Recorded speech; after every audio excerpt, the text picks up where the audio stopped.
Right, so we've become accustomed and duped to an extent in this country by successive governments, whichever party is in government, to the Chancellor of the day telling us we can't afford this. There's no money for that. More austerity coming. Starving kids and freezing pensioners just happens to be Rachel Reeves' version of telling us this same story right now. And the story is a lie. Reeves herself, however, likes to try and sell us her credibility in economics, not by harking back to her past career at the Bank of England, but back to her mother's kitchen table, watching her tick off the bills so that all the money coming into the house was accounted for. Well, comparing a household budget to national finances is a false equivalent of which I've spoken about many times before. But a blog I've happened across just recently has produced an excellent article which supposes the nation's finances, just for argument's sake, are like a household budget. And even based on that assumption, Rachel Reeves is failing miserably as well. Right, so Rachel Reeves, George Osborne in a skirt and wig on one hand, whilst also managing to sound as hypernasal as Keir Starmer on the other whenever she opens her mouth. But when she opens her mouth, she's there to convince us, as Britain's first female Chancellor, that she's going to be something different, something better. The problem is she's setting herself up to be remembered as such, whilst not actually fixing anything at all. She's bad news, with bad ideas, more of the same old bad ideas. Is actually selling all the same economic snake oil as all the chancellors in my living memory certainly have been selling. We have to live within our means. We cannot spend more than we can afford. Everything is like all of our budgets at home. We all live by these rules, so they make sense to us. But the nation's finances are not the same as that, because the country, the government thereof, can print its own money because they control the means to do so. We cannot do that from our kitchen tables. So it isn't the same thing. It's a poor comparison.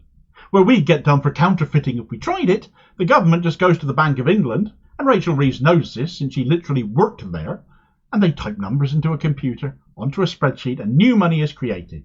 Taxes are taken to offset government spending in relation to that, to prevent inflation rising out of control. So far, so simple, so very, very underreported in that way. But if an old welder like me can get my head around this, anyone, frankly, should be able to. It's probably why they don't tell us all of this straightforwardly in and of itself, and Reeves makes that a relevant kitchen table analogy time after time. But what if it wasn't an irrelevant kitchen table analogy? This is what a blog called Stumbling and Mumbling has posited in a recent article, written by an economist called Chris Dillow, a self-described Marxist no less. That'll trigger a few people watching this, I'm sure. But what he says really does make a lot of sense, and you might learn something anyway, whether you agree with Marxist tendencies or not. Dillow began his piece by explaining that most economists are bald because they are constantly tearing their hair out because politicians keep on making that stupid comparison between government finances and a household budget. That isn't a nod to my own economic prowess at all, incidentally, if you're looking at my hairline, because as an old welder, my hair got cooked out and burned off. I also had kids, and that's enough to make most men lose their hair to some degree. But I digress. Of course, the notion is pure Thatcherism, isn't it? Just like that other favourite description of taxpayers' money, which regular viewers of this channel know I viscerally hate, which implies only taxpayers pay for anything, when the reality is taxes pay for nothing. But because no government since her day has deviated from that mantra, it goes on. If we can't afford stuff on our personal incomes, we cut back on our spending, don't we? It is that simple. If a government does that, and we've watched the Tories doing it for 14 years now, everything goes to hell instead. Services we all rely on falter, tax revenues fall, and if tax goes down, government can't offset spending they need to make, but then cut back more, as Rachel Reeves seems set to do, only to make the problem even worse. It's a vicious cycle, as I'm sure you can appreciate. They can create money to make it better. The services are provided for then. Jobs are created even. Tax revenues go back up. So it can be seen as a bit of a balancing act in truth, can't it? But suppose things were like a household budget. Suppose the decisions Rachel Reeves and the Labour government are making are being made as if a household were making such decisions. Because actually, as Dillow points out, she fails on that score as well. She fails on that measure too. Because if a household did what she plans to do, they'd be screwed as well. Reeves's mother at the kitchen table, if this was presented to her, she would have slung her calculator at the wall, I'm sure. Let's have a look at some examples, and hopefully Chris Dillow has provided some. Here's an excerpt on the first one. Reeves is thinking of using private finance to fund the building of the Lower Thames crossing, in exchange for which they would receive incomes from the tolls. The problem here is simple. The government can borrow in the gilt market at a real cost of around 1%, depending on the maturity of the loan.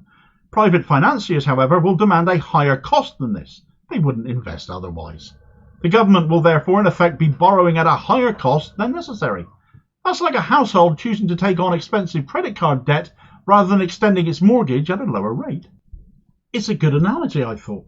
This, of course, is in relation to the construction of the Lower Thames crossing, which is predicted to cost some £9 billion, and Labour, having not learned the lessons of PFI from its own history, and the damage it does to saddle others with what should be government debt, the best known example being, of course, the NHS. In my opinion, this is little more than cooking the books. But to pull this fast one and make herself look good for getting government debt down when really she's just putting all this debt on someone else's spreadsheet, Reeves is prepared to do this. Another economist who has opined on this story is another favourite of mine, Richard Murphy of Tax Research UK, and he's also done a video on Dillow's article, which is well worth watching. And when it came to this article, this example, he took that interest rate Dillow quoted of 1%. Wouldn't it be nice to borrow that amount of money from yourself at a rate that low, eh? Whatever amount you like, just to borrow it at that level, that'd be grand, wouldn't it? Well, the fact is, that is exactly what the government can do, isn't it? But instead of doing that, Reeves is choosing to outsource that cost, asking private investors to finance it instead, which equates to a more expensive way of borrowing. And Murphy took that mortgage reference of Dillow's to put this example in terms of a household budget again. And he put it like this. If you were to be offered a mortgage rate that was going to be very, very, very good over 5 years, but actually looked really, really dreadful over 50 years, and you would choose to still rather do that than borrow public money at a rate of 1%, then that is clearly a stupid thing to do. And if we come back to that household budget analogy, if we come back to this vision of a household budget at a direct comparison, this would clearly be a very stupid option. Why would you take a dreadful mortgage rate over 50 years instead of borrowing at a very low rate of 1%? It would clearly be the stupid option. Yet when you put this in the context of Reeves only perhaps lasting as Chancellor for one full term in Parliament, though, 5 years, taking that great deal over 5 years, well, if the end goal is to only make herself look fantastic, then clearly it makes more sense to do what she's doing. It doesn't matter to her that if the country goes to hell thereafter that for the following 50 years, because this doesn't end up looking at anything to do with what is good for the country or serving the country, not giving a damn about the country in any way, shape or form. Because even in power and in government, Labour is still prioritising and obsessing over how to make itself look good, and is doing so at our future expense. It's Blair all over again. It's continuity Thatcher. And it is so avoidable and unnecessary if the government would just spend to invest. But as a household budget, as we're sticking with that comparison, comparing this to a mortgage deal or a credit card, it actually looks even worse than that. Because she justifies doing all of this with her set of fiscal rules that she drew up, just to provide cover to her by saying she now has to do this because the rules say so. But they're her rules. She made them up. They're not actually based on anything at all. Another way of looking at it is to say you want to reduce your household debt, and a quick way for you to do that would be to, for example, sell your house. Bit of an extreme measure, isn't it? But it would certainly reduce your household debt, wouldn't it? But then say you sell the house to a person who then rents it back to you, and they rent it back to you for even more in the long term. That would therefore end up being a really stupid deal to take, clearly on a personal level. Yet again, it's another example of exactly what Reeves is doing here with this PFI London crossing. Giving up long-term government income, which would give it room to spend, to instead line the pockets of wealthy financiers in the short term. It's economic idiocy. Another example Dillow gave, though, was on the matter of nationalisation or renationalisation. Labour, as we know, won't do it under Starmer and Reeves. They've ruled it out entirely. Yet actually they're really, really stupid for not doing it. And where a lot of people will boringly ask, well, where is the money going to come from to pay for it? The answer is, well, if you've got a loan rate for however much money you need at a rate of 1%, as we've referenced already, that the government has, and you know that renationalising the likes of water, rail, whatever it might be, is going to generate an economic return, be it benefits to the economy, so that there's disasters we don't have to pay for going forward, benefits to our health, benefits to commute times, whatever, it could be any other privatised service you could think of right now. Knowing it therefore generates a return, and that return is certainly going to be more than 1% above the rate of inflation, then you'd be a fool not to do it. Because however much public money you initially have to spend to buy it back into public control, you're certain to get a return on it. If you were asked to invest in something as a household that would generate you personally another income stream above 1% inflation, and you only needed to take a loan at 1% yourself to be able to buy into it, then you would be an idiot to not do so, wouldn't you? Because you know you're going to be quids in at the end of the day. Reeves and Starmer in this context, therefore, are idiots. Increasing debt to buy an asset that will more than pay for itself is a no-brainer, or should be.